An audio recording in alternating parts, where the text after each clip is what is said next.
Hello and welcome to the Real Biz Life Chronicles, where we discuss all things business, branding, and life. I'm your host, Tracy Fryer. Today, we are in for an absolute treat. We have one of Design Studio Perth's very own web designers joining us. And something I have to share about this team member is that he is always up for a challenge and always brings his A game. Quentin Grundlingh, welcome. Thank you very much, Tracy. Appreciate it and looking forward to it. Yes, I'm looking forward to having a deeper dive and having a chat. 100%. No, I think there's so many stories to kind of chat about on both of our sides. So yeah, I'm really looking forward to it, and I think this will be don't know if we should say productive discussion, but let's say an insightful discussion. Yes, I'm looking forward to it. Quentin, as I mentioned, you are always someone I've noticed that, regardless of what challenge comes your way, sorry, you always have such a can-do and positive attitude. Have you always been that way inclined? Yes, so I think, to be honest, that kind of stems from our history, or our personal history, and our personal journey and story, and how everything came about. Yeah, Hmm. when I was younger, my childhood, it financially it wasn't a very nice childhood. We kind of had to all jump in and get everything going from the get go. Help contribute all of that. Hmm. My parents, or my father, has always been an entrepreneur. Um, but the thing is, he always had great products, great service, but didn't know how to market. So we were raised with, you've got to make it work. Doesn't matter what. If there's a Hmm. challenge, you got to jump in, sort it out, and make the best of it. So I think that's kind of where it came from. So I know we immediately jumped into that. Now that wasn't our That's fine. plan, I but asked. No, of course, it's totally fine. And thank you for sharing as well. I find a lot of business owners or entrepreneurs who have had quite a challenging upbringing, it really gives them a resilience, that really helps them to be driven. And how funny you actually landed up in the marketing space, with doing websites anyway. Yeah, 100%. And that was kind of one of the main reasons why we started. But yeah, definitely, like it's growing up with like parents trying, to run their own businesses, and in a lot of aspects they did have successful businesses, but also a lot of Mm, other businesses failed because simply they didn't know how to market. And even my brother, my brother's also in the IT space. He's more on the technical side. But we mm, basically vowed that we'll never put our families in the same situation, and we're going to help, my parents out of that. You know, help market the products and the services, the amazing products that they create. And yeah, so far it's been doing quite well over the last couple of years. But that's kind of the whole reason why we jumped into marketing and got involved there, because we needed to make a difference. I mean, we yeah. we felt what it was like when you had a business but you don't know how to market it.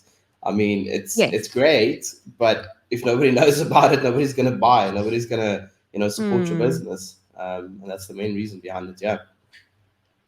And was there some characteristics from your parents that you kind of were inspired by or hung on to Oh yeah. that Hundred motivated you? percent. 100%. So I think, to be honest, the resilience definitely comes from my parents, especially my father. So back in kind of, let's call it their generation, when my father was young, kind of my age, in his twenties, 30s, around there, being an entrepreneur wasn't cool. Like, it Mm, was frowned upon. It like, yeah. now if you say I'm an entrepreneur, everybody wants to say they're an entrepreneur, even if they're Yeah. selling. I don't want to call names almost. Fizz pops. Exactly. Even if they're selling whatever, or multi-level marketing or whatever, any of those things, they want to call themselves Yes, an entrepreneur. But way they back when, it do. wasn't cool. It literally, it was Mm, frowned upon. So I mean, if we think today, we get a lot of flack for people saying, "Oh, you're going to start your own business, don't do it." It was 10 times worse in their yes. generation. So, but my Yeah. father just literally pushed through, and he kept doing his own thing despite everybody telling him, no, don't do it, don't do it. And there were many failures. Yeah.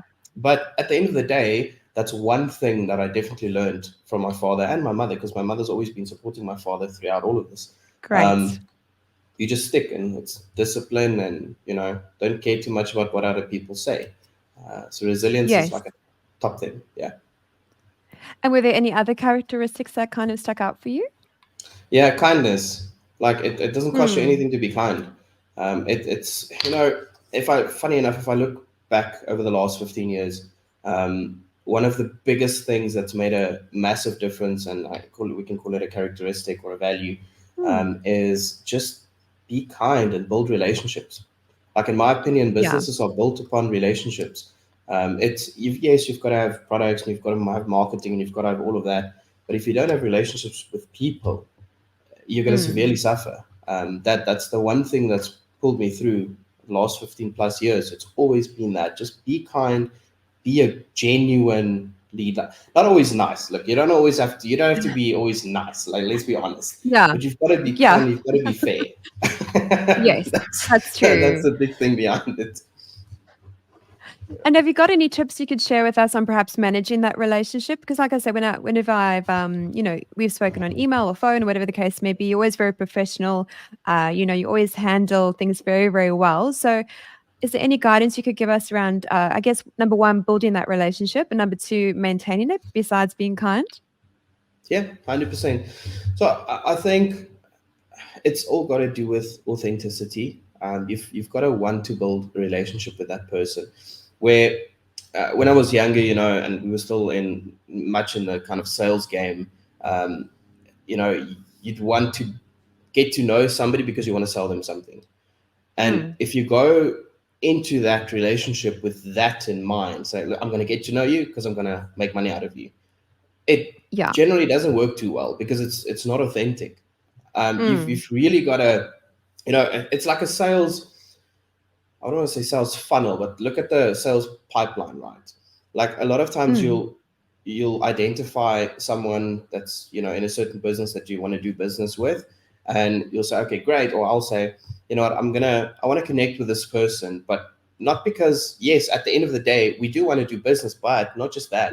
Like, because I want to get to know this person to understand what's their business journey been like. What are they up to? Basically learn from them. And that generally always leads to getting to know the person. Doesn't mean you have to be buddy buddies and braai at the house or Yeah. barbecue at the house every weekend, but just build an authentic business relationship with them, and add value. Like I always try and, provide value without expecting something in return. And in time, that translates into building a very good business relationships. And then most of the time you end up doing business, whether it's in 2 months, whether it's in 2 years. It's all about keeping those relationships, going and being authentic. Um, does that make sense? It does. And it's great that you share that, because I find with a lot of sort of networking events that I go to, a lot of people kind of, just shove a business card in your face or want to pitch their video. And I'm like, oh my gosh, like you haven't even asked my name. So they're so Okay. sales driven. They've forgotten that they're also human as well. 100%. I mean, if we really think about it, right? Think about at the robot. Well, in South Africa at least, I don't know how it is in Australia, but if you stop at the robot, right, and there's a lot of the times there's these people that want to give you like a flyer, right? What's the first instinctive thing Yes. that you do? You roll up your window. Like, Yeah. that's the same way I feel about somebody at a networking event handing out business cards to everyone. I'm like, this isn't So targeted. true. You're literally Yes. using like a shotgun method to just essentially your business card is a flyer, not even because there's not Yeah. enough info. You're relying on the person to actually go To read actually it, reach number out. one, and then go have a look at your website, and then we hope your website has got the right information. But the point is, it's so inauthentic. That same Yeah. person that you're handing business cards out is probably going to have another 20 or 30 that by the time he gets home, he's going to, throw it in the bin. It's Probably. yes, exactly. I'm not saying business cards don't work. Don't get me wrong. Yeah. They Business have a cards place. definitely work, but it's about your approach to using them. And yeah, that's kind of my my point of view. What it's always been like. And Quentin, for our listeners, do you mind to please explain what a braai is and what a robot is? Oh my word! Yes, 100%. Okay, so a braai in South Africa is basically a barbecue in England, but we're talking about an authentic braai. Yeah, like we're talking Yes, about you have wood. to. Wood and coals. It's a fire. You make a proper fire. You've got wood. Burn it long enough. I don't know if I should explain in so much details. Yes, go for it. I After, love it.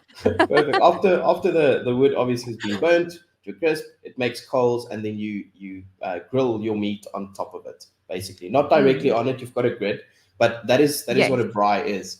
And the And closest not like pork resemblance, sausages, right? And hamburger no, patties, it's no. no, no, no, no, no, no, no, no. I mean, you'll, yeah, no. Let's say rather not. But in generally, it's like meat. It's like proper, our version of like a sausage is a boerewors, which is like a, Yeah. yeah, I don't even know how to explain that.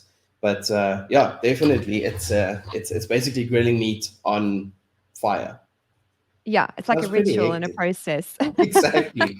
Thinking about it now for international listeners or somebody outside of SA, it really does sound quite hectic when you say like, yeah, I'm just gonna grill my meat on some fire. Yo, Yeah. okay, Yeah. that's hardcore.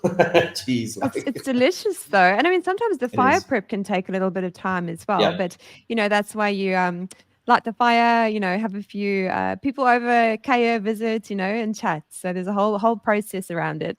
100%. It's to be honest, it's part of the culture here. And when I Mm, talk part of the culture, it's not part of just Afrikaans culture or Indian culture or African culture. It is a South African thing. Like yeah. everybody loves to braai. It's probably one of the things. I mean, we've got a public holiday called Heritage Day. Everybody braais on that Mm. day. Like that's Yeah, literally how big it is here. So that's yeah, like it's Australia Day, yeah. So they have mm, the Aussies love to barbecue. And because yeah. there's probably half of the South African population here, everyone braais on Australia Day, which is great. And Quentin, a robot, please explain for us what a robot is. Oh, okay. That's also kind of always a funny thing, especially when we've got like international friends visiting SA, SA, obviously South Africa. We call traffic lights robots. It's just always been a thing. Like kind of when I think about it now, it doesn't really make sense to be honest. But like it is a traffic light, but everybody calls them robots. So Yeah. that's always been like a thing. If I say like a robot, the instantly the first thing I think about is like the new Fallout series that came out. I don't know if you watched that, Tracy, but yo, it No, was no, it I was haven't. pretty good. But yeah, South African robots or traffic lights. And I also want to just highlight to our listeners as well, a South African robot is like I want to say a market, Quinton. Like people sell their stuff by the robots. They can, clean your Oh windows. I yeah, have seen him. I have seen in Perth. There's a couple of guys. They'll try and clean your window, but they're not supposed to because they get arrested. oh But yeah, please yeah. explain to us in South Africa how you can literally buy, like, you can buy gifts at the robots. You can buy like 100%. anything. So, so look, I think South Africans are opportunistic entrepreneurs, right? Because Very if true. we really think about it right now, you're gonna stop at the traffic light at the robot. There's nothing you Yeah. can do about it. You are gonna stop. You've gotta obey the traffic laws. Um, Yeah. and then they've got at least like 30 seconds or whatever or a minute to kind of convince you to buy something. So Yeah. you're 100% correct in saying like at most of the robots in the cities at least, there's always these like small vendors, guys selling sunglasses, selling. Again, it depends on where you are. Like Cape Town, obviously they're going to sell different things to like Joburg Yes. and Pretoria.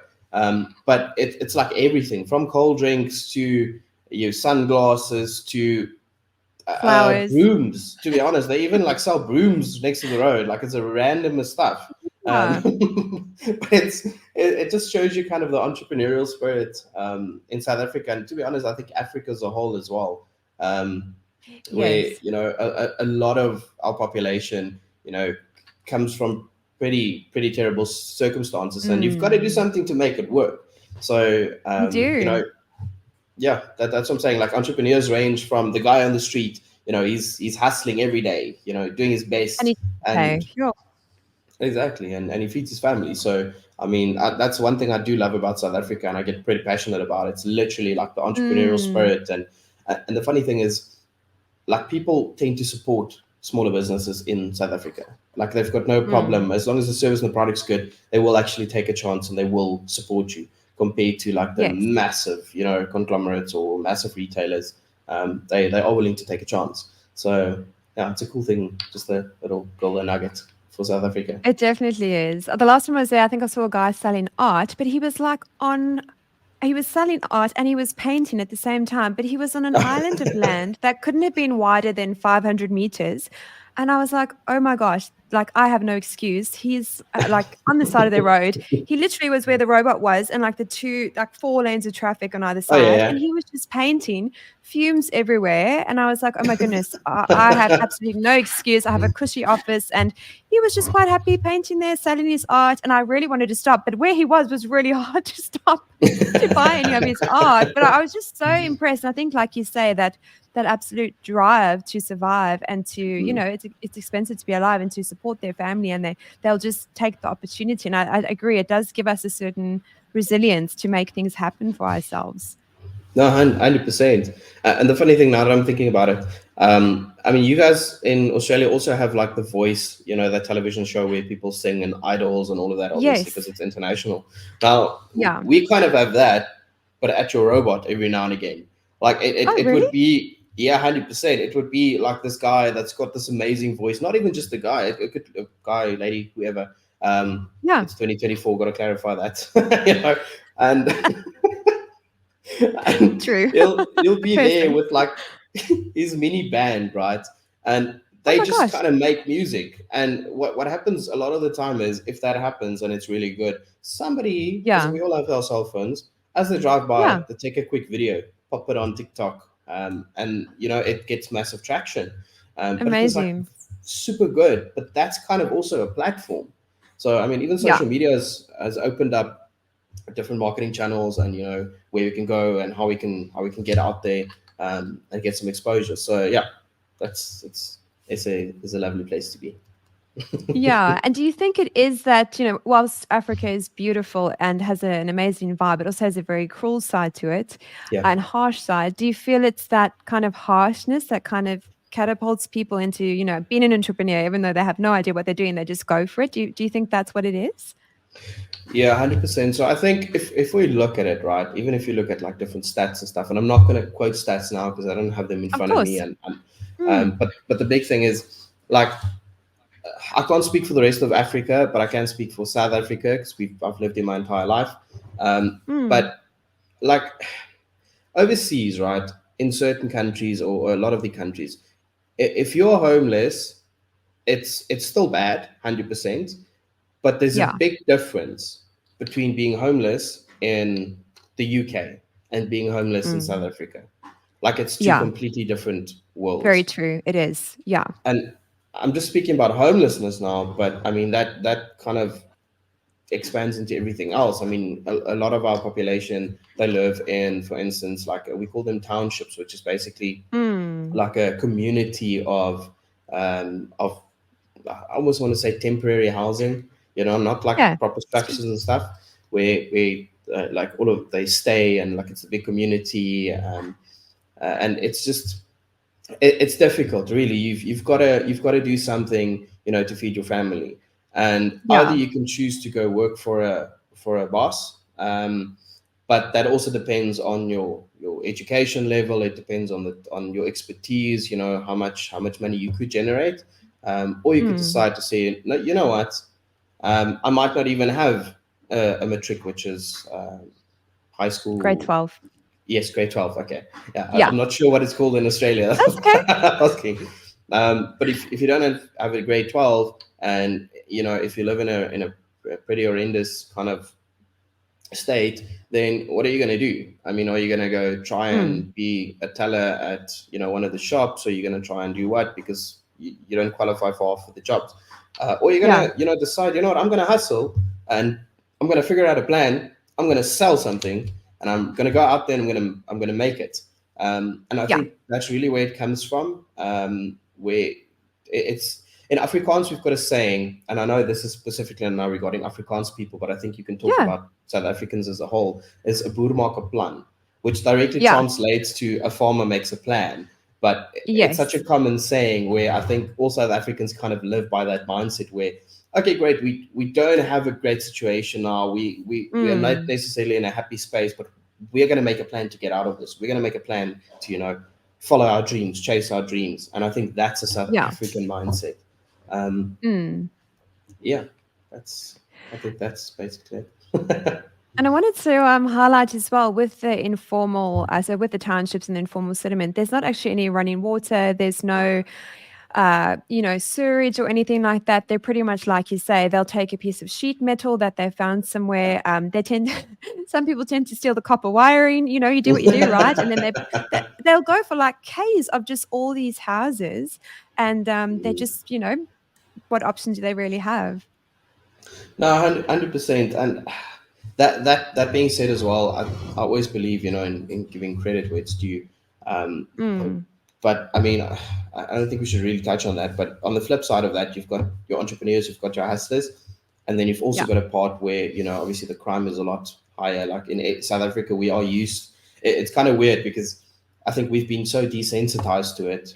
Like when I so speak true. to international friends, oh, this happened, the other day we were driving on the highway and there was a hijacking and that type of thing. We're so desensitized to it, like it happens every day. It's not like Mexico. Yes. Like, don't get me wrong, it's not like Mexico. Ah, With the cartels and everything all over the place. It's not that level, not yeah. at all. It's still Yeah. safe. You guys can come visit SA, I promise. Yes. but Yeah.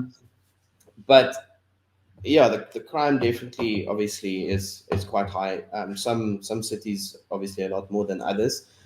But Yes. at the end of the day, that again, like I've got an immense amount of respect for the entrepreneurs because instead of going that route, because Yeah. technically they've decided that's their plan, right? The criminals, but Mm, the entrepreneurs decided I'm not gonna go that route. I might suffer now. yes. It's going to be difficult because entrepreneurship is difficult. I've never met Yeah. a single entrepreneur that said, "Oh, you know what? It's been smooth sailing all along." Yeah. It No, it's like not true. and Trace, I'm sure you know, but like people say, oh, now when you start your own business, oh, now you can go work for yourself, it's on your own time. Yeah, now instead Yeah. of working, 8 to 5, I'm going to work 6 to damn 11 o'clock at night because Totally. Yeah. that's what it takes to make a business work. Um, Very true. Because a lot of people say, "Oh, but you've got flexible time. Your time's your time. Can't you just do what you want?" And I'm like, "Well, perhaps, but then I'm never going to reach my goals because if I'm yeah, constantly, having time off and that sort of thing." So it's quite a big misunderstanding, I find. yeah, 100%, 100%. Mm. Um, Something else you shared, it reminded me when we lived in South Africa. So dad was busy building like an extension on our house and he used to just go mm. to Ritpan, which is like here it's a Bunnings, like a hardware. And you get these Oh, guys that actually sit on the pavement and they're like early in the morning, they're there. One's a bricky, one could do paving, one does tiling. And dad would like get these guys and they were brilliant, at what they did. And like you say, they've chosen to offer their skill as opposed to robbing someone or going down the crime route as well. 100%. I mean Mm, that is still a very like common thing because think about it, right? People going to the hardware store, most of the, not all of them, but a lot of the time, though, they're people that's gonna be renovating. They're gonna need a yeah. painter, for instance, a painter or Mm, a guy that's a builder or a plaster guy or whatever. And they're going into the hardware store to buy the actual hardware, right? Now these yeah, guys are sitting there with most of the time with their tools. The guy's got his paintbrush, set of he does, paintbrushes eh? in his bucket there, Yeah, and he's like, "Well, I'm a painter," and that's one way of getting work. Um, yeah. and it's kind of like, I don't know if there's a right term, but I think so. That falls under, like, they call it a piece job, which means it's not a permanent job. It's not even there's no contract, there's no nothing. It's like a temporary job. So Yeah. let's say your father would have been expanding like a garage or expanding another room, right? Yes. That's what a piece job is. You're going to come in, you've got your day rate, so you pay them Yeah. whatever they charge per day. And even if it's like 1 day or 2 days, 3 days, whatever, once the project's done, then it's done. They go on to the next one. Yes.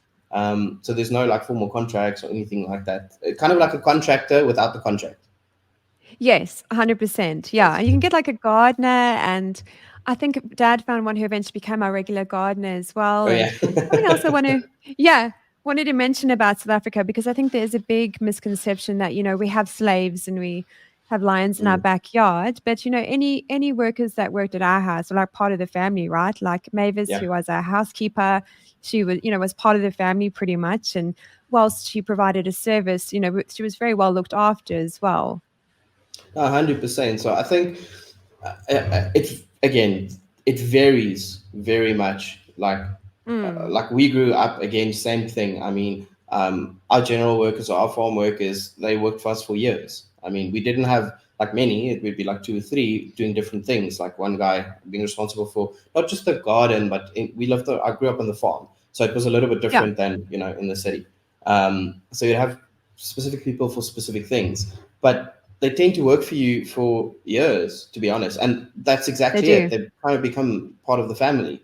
Um, Yeah, and it's definitely like you've got that side of it, and then you do, I'm not going to deny it, you do get yeah. the other side of it Some where extremes. obviously some extremes, yeah, 100%. But in Yes, general, I think at least the way I grew up, is same. that's the way it was handled. And everybody was Yes. happy, you'd be like a extended family. And yeah, again, I can't speak for everyone, but Yeah. that's been my experience at least. Yeah, my granny was born in 1936 and also on a farm.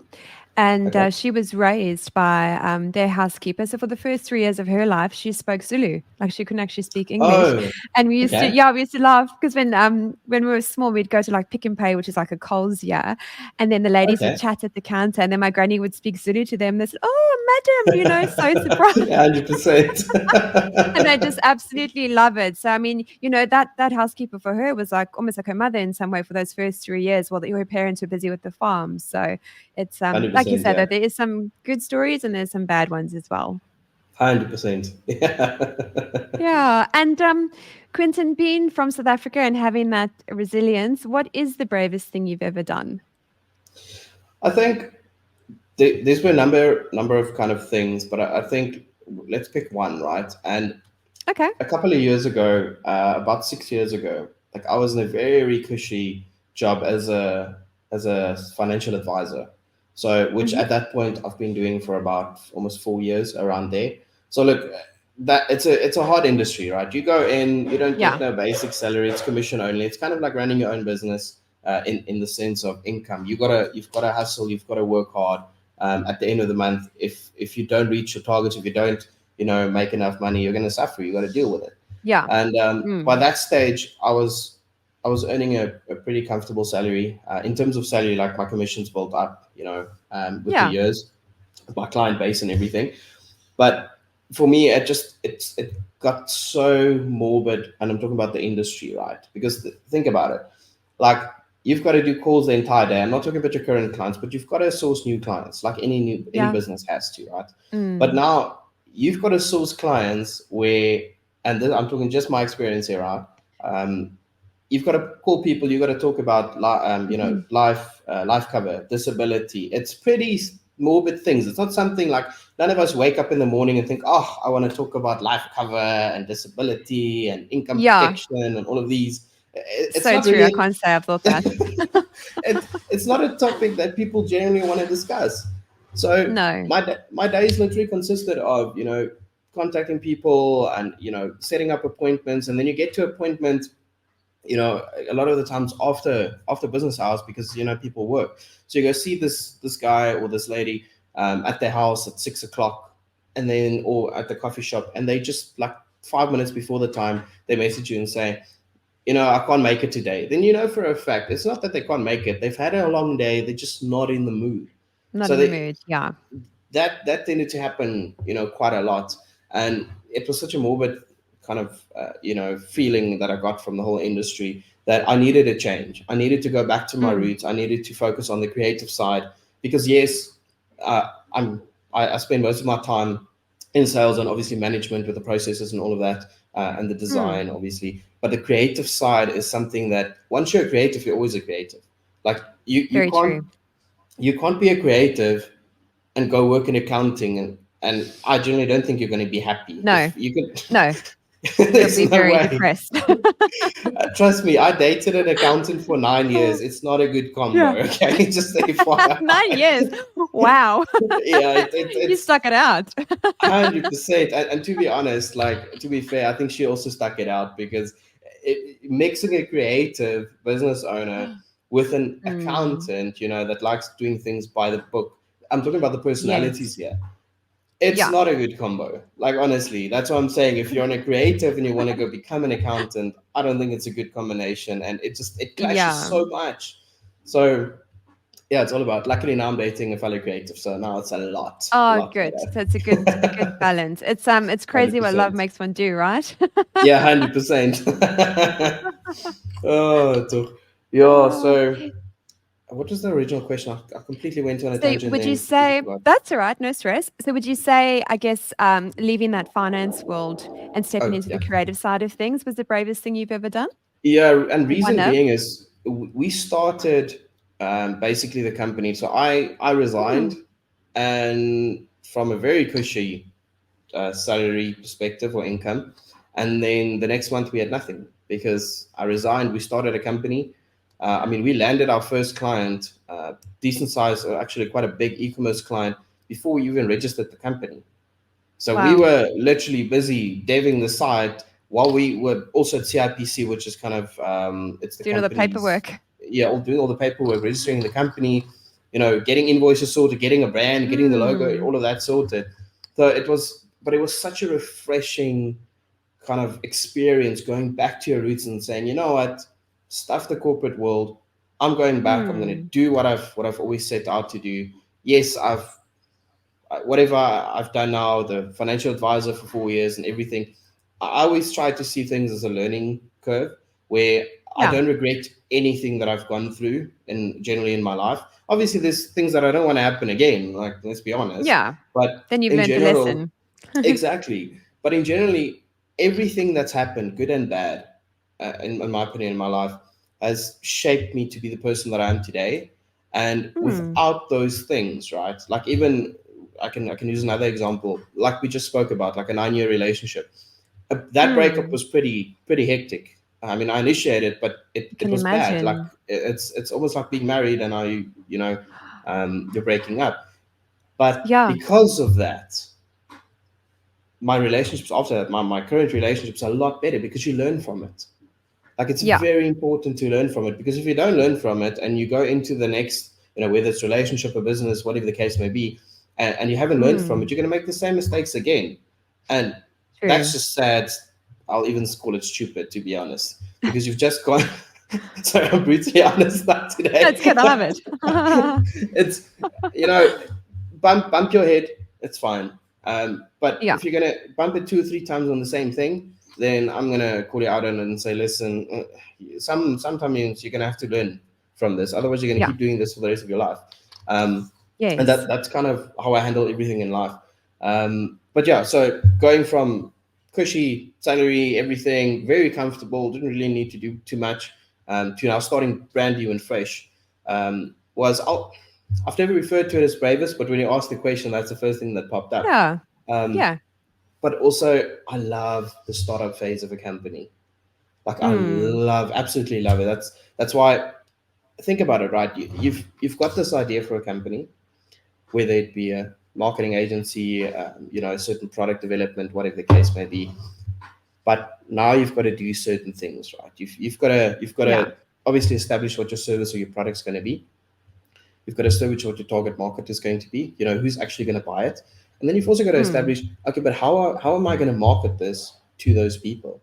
Because if True. those people don't know about your product, doesn't matter how good it is. Like with the situation with my parents or my father when we were still in high Mm. school, you're not going to make a success out of it because you're not going to have cash No. flow. Cash flow is king. Um, Mm. and once you've sorted that out, now we're getting to like branding, right? Which is where Yes. Tracy, where you Our absolutely warehouse. specialize in. Yeah. Exactly. Yes. And and what I love about the branding scene is that's kind of where your brand gets an identity. So it's Mm. literally like, okay, you've got Auntie Sorry's biscuits or whatever brand, whatever you want to call them. now we've got Thinking to of paint Oma's this picture. rusks. Yeah, exactly. Yeah. Exactly. I didn't know how the hell I was going to say that. I was actually thinking That's about an okay. Afrikaans phrase, and I was like, no, that's not going to translate well. But We'd probably in Australia the equivalent would be like Uncle Bruce's like barbecue gear or something. That would be the oh yeah, Australian 100%. equivalent to Auntie Sari's. Fair enough. so, and, so at that Ah, stage, kind of like now you're going to branding. Now you've got, mm. we established the brand, we established the persona. You kind of give an identity to your company that you're gonna put out to the world there. Um, Yeah. Now that's done. Great.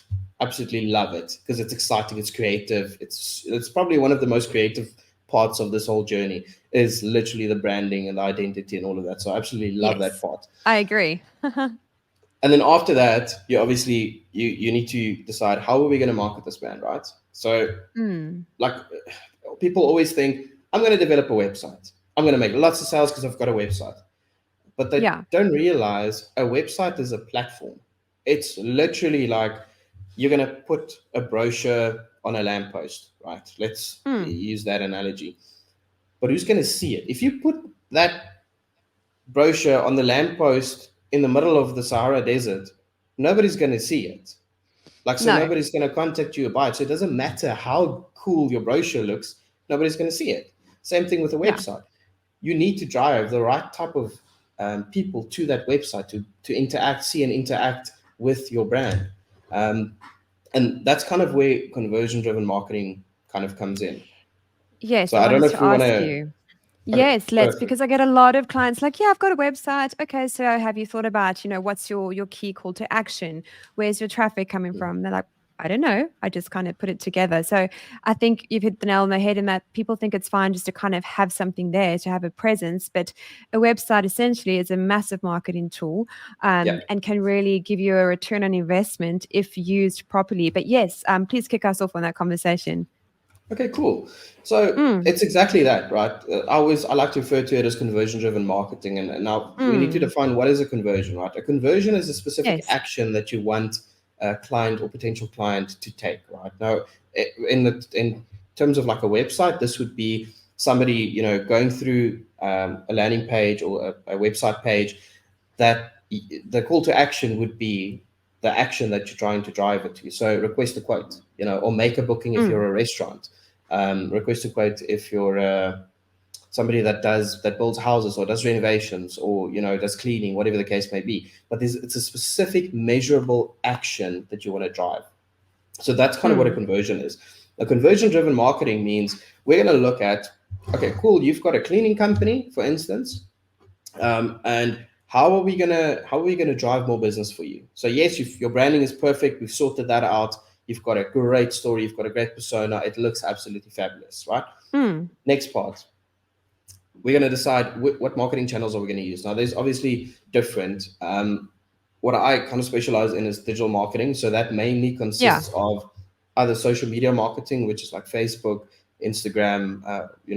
They're combined now with being Meta. LinkedIn. Um, Yeah. Yeah. Exactly. Google Ads, which is a big thing. It's Mm, basically where you run advertisements on Google. I don't know if you've seen, like, if you Google something, right? Let's say cleaning company near me. Your top mm. couple of results usually say sponsored or ad, depending on when you watch this I've video. noticed. They change the algorithm Mm, every now and again, but those are ads. So they specifically, when you search for cleaning company near me or whatever keyword it may be, that's going to pop up. And the yeah. idea is they see that, great, if your ad looks good in terms of copy, enticing to click on, that's what they're going to click on. They're going to come to your Mm, website if you've got the right information on the website, because that's also the one thing you've got a lot of web developers out there, web designers. There's a big difference between a designer and a developer. Designer is the guy that makes it looks yes. pretty. Developer is the guy that puts in all the functionality, understands the Thank you. technical I side was of going to things. ask you to explain. And that's kind of the thing as well, right? We'll get into that now, but let's first finish this. Otherwise, it's going to be like all over the Yeah. place, and the listeners aren't going to understand where we're going. Right. So you've got your branding, you've got your marketing channels that you choose. In this case, we're going to say you've got a plumbing business. Let's use a proper example. I've Mm, got a plumbing business. Great, branding sorted. Understand your target market, the works. Now think about it, right? What are you going to do if your geyser bursts in the middle of the night? Like, where are you going to go? Unless you've got a plumber that you work with on a regular basis that you can just call up, you're probably going yeah. to go to Google. Yeah. So True. Mm, you type in plumber or emergency plumbing or whatever. Like in South Africa, a lot of our plumbers do 24/7, mm. specifically for It's the emergencies same. like Yeah. that. Mm, Perfect. Now you go and you say, okay, cool, to emergency plumbing or my geysers burst, and now suddenly it pops up. Top, yeah. top, Is that your top cat? four of this. Yes, no, they all three. Hold on. It's okay. Saying hello. That's Uh, all right. Don't worry. It's fine. um, okay, perfect. So 24/7 plumber, whatever, Mm. you're going to click on it. But remember, there's a bunch of other people competing against you. So you've Yeah. got a couple of results. Let's say you're option number one, right? Most people, well, a lot of the people that we see, they're going to click on multiple tabs, open every website in a different tab. It's not just one. They're going to quickly scroll Yeah. through in a number of seconds within like the statistic we always use is like 3 seconds, right? If they Yeah. land on And I've your done it. website, Mm. exactly, like we all do it. You Mm. literally go open, open, open, open, and then you quickly scroll through it. If this is what I'm looking for, great, I'll continue. If not, I'll move over to one of Yeah. the other tabs. So what tends to happen is you've got about, we always say 3 seconds. Once that person, they've Mm. just clicked on an ad, they land on your website. Within 3 seconds, you need to explain to them who you are, what they're going to find on this page. So for Mm. instance, they've clicked on an ad saying emergency plumbing services. Now you land on it. Great. Website's open. Top part with the header, right? It's cool. You can have a cool image, whatever the case may be, but you've got to Mm. stipulate. We are your local plumbing experts, 24-hour service. Here's our contact number, or here's click this button and we'll get back to you immediately. And Yeah. that's kind of where it starts, right? But I always say a website is also a convincing game slash storytelling. If you land Mm. on that web page, that person, and he says, okay, great, you guys do plumbing. I'm still not sure whether I should trust this company. Okay, great. Scroll down a little bit. I've got a small on the homepage now. Homepage is basically a summary of your entire website, right? You scroll Mm. down a little bit. You've got the about section. Not a massive about section. You want to give them kind of the gist of it. You highlight things like we've been in business for 20 years, if it's true. Oh, please, if it's true. Yeah, of course. Please let it through. We've been in business for 20 years. We've got this team, whatever the case may be. Okay, Yeah. great. Call to action button, request a quote right there. He doesn't have to go search for a contact page, right? If you're still not convinced, or the person's not convinced, cool, scroll down a little bit further. Now we get testimonials or reviews. Yes. So, okay, here's social proof again. Like these are actual real reviews from our clients. Okay, read a couple of reviews, and it does work because it's social Mm. proof. Like us humans always kind of look to that, We and do. that's kind of how you build out the whole website process and the flow Mm. of it. If you've got a website that's set up for conversions, it's going to increase the efficiency of your marketing campaigns. And a Mm. simple kind of way to explain this, right? Let's say 100 people go to your website via whatever marketing channel. 100 people go to your website. What's the conversion rate is what we're always talking about. What's the percentage of those people that perform that action? In this case, requesting a quote. And that percentage makes a big difference. If you've got a conversion rate of internationally, if you Google it now, they'll say, standard conversion rate is 2.5%. So for every 100 people that go to your website, two to three of them are going to contact you. Now, where we come in is we build websites that are built to convert. So our Yeah. average conversion rates range anything from say 5 to 7%. So in reality, what happens is, great, we're running marketing campaigns. Good. Mm. They get a quote for a website. Now, a lot of the clients, they're like, oh, okay, this is X amount of money. I'm not sure if I should spend this. Okay, but think about Yeah. this now.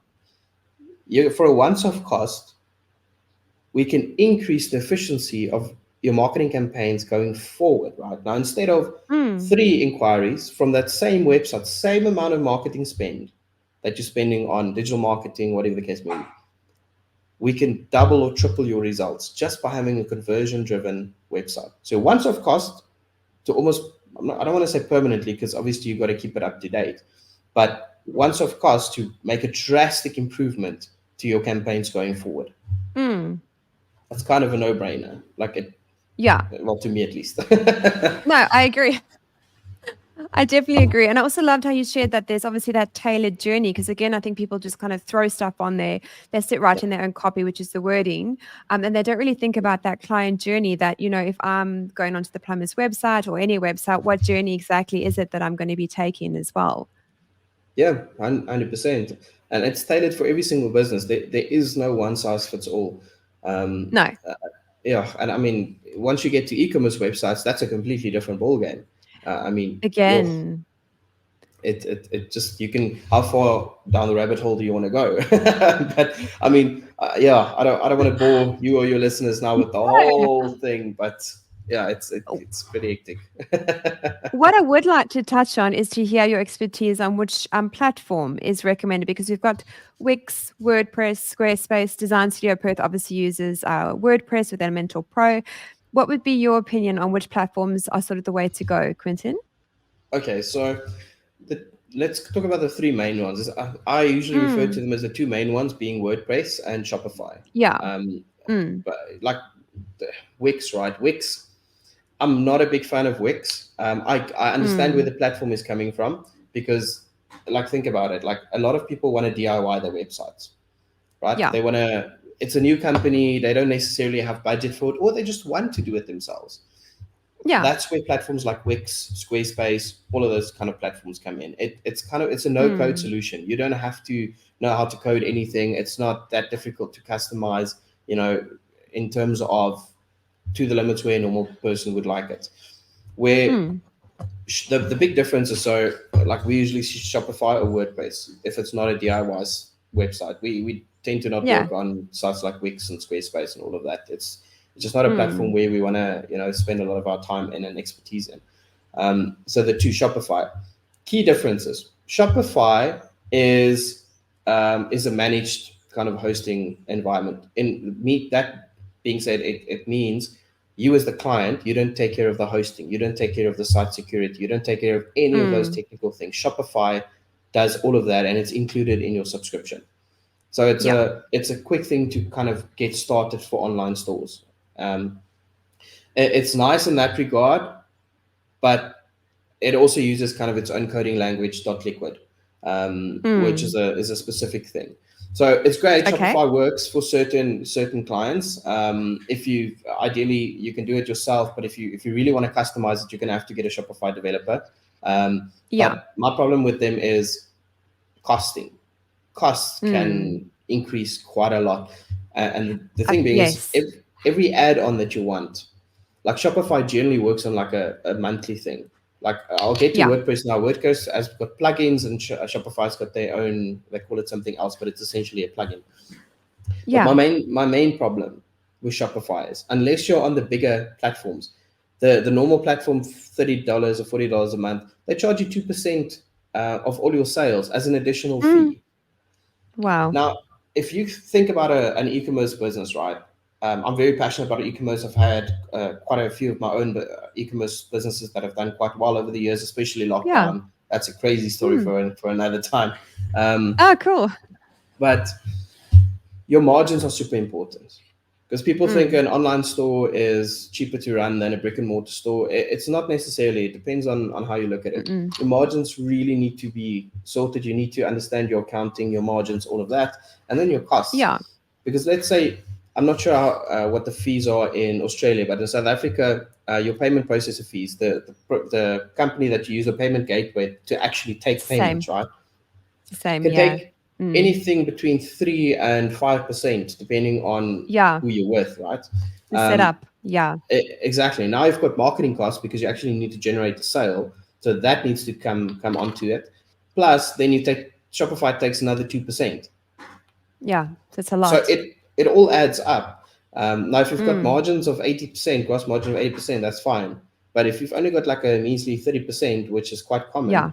then, I mean, that's almost 10% of It's a your big total chunk. margin. Mm. So Mm. that's kind of Shopify. Again, it works for a lot of people, but we prefer WordPress. WordPress with Yeah. WooCommerce if you want to go e-commerce. And the reason being is, WordPress is massive. Like, again, if you Google the stats, it'll probably still say about 33% of the world. It might actually be high now. 33% of the world's websites run on WordPress. Yeah. It's very customizable, and for most clients, WordPress is perfectly fine. The only time I ever recommend a full custom website, where you don't use WordPress, you don't use Shopify, it's a full custom, coded site, Mm. is if it's a very advanced type of thing. You're going to Yeah. build website, and then you've got an app alongside it. It's a completely different thing. But for most Yeah. businesses, that's not what they need. They need a website Mm. that's going to portray their business to their target audience, and that's going to convert potential users or traffic into leads. Yes. That's kind of where you're focusing on. So and WordPress as well, you've got to do your own hosting, you've got to do your own security. There's a lot more maintenance involved. So, and if you Yeah. don't do that, you do run the risk of your website being hacked. You do run the risk of your website just breaking, like plugins get outdated, and it's got to be constantly updated. So it's not like Shopify, you just pay your normal subscription and there you go. And leave You've got it. to manage it, and you've got to maintain it. Yeah, the maintenance is super important. The analogy I give to explain to people how a website works is obviously, your domain is like your address. Your hosting is your, like your rent or your mortgage that you pay. Your house is the actual website that goes in that World Wide Web space. And then the maintenance is like cleaning your house. If you don't clean your house, it's going to get dirty, right? So the 100%. maintenance, you have to do it. And I think a lot of people don't quite understand that there's a few different moving parts to a website. It's not just like, you get the domain and then you just leave it sitting there. It does need to be, even Shopify as well, there's still that monthly cost. So there's always Oh yeah. some additional cost with a website because, it is actually giving your brand and your business more exposure to the market. 100%. Look, and exactly like you said now, right? It's included in the Shopify subscription, but you technically pay for it, right? You, Yeah. you do pay for it. And so I always recommend, like with clients, make sure you've got a professional that's maintaining your website. And here's the important thing, right? You can have somebody maintaining it, but are they taking responsibility for it? There's a big difference. Because Yeah. is it going to be like we're maintaining the site, but if something goes wrong, sorry, it happened, we don't know, we'll try and fix it? Or is it going to be like, no, we're paying you guys? It's going to, obviously, if you do go that route, it's going to be a much higher premium. It doesn't come for free.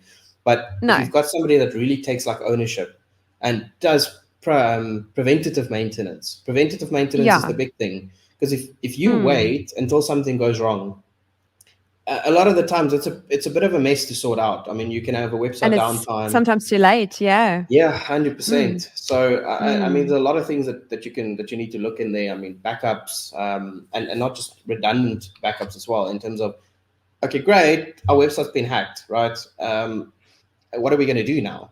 Like, what's the turnaround time? Is my website going to be down for the next week, or are they going to get my website back up within the next hour?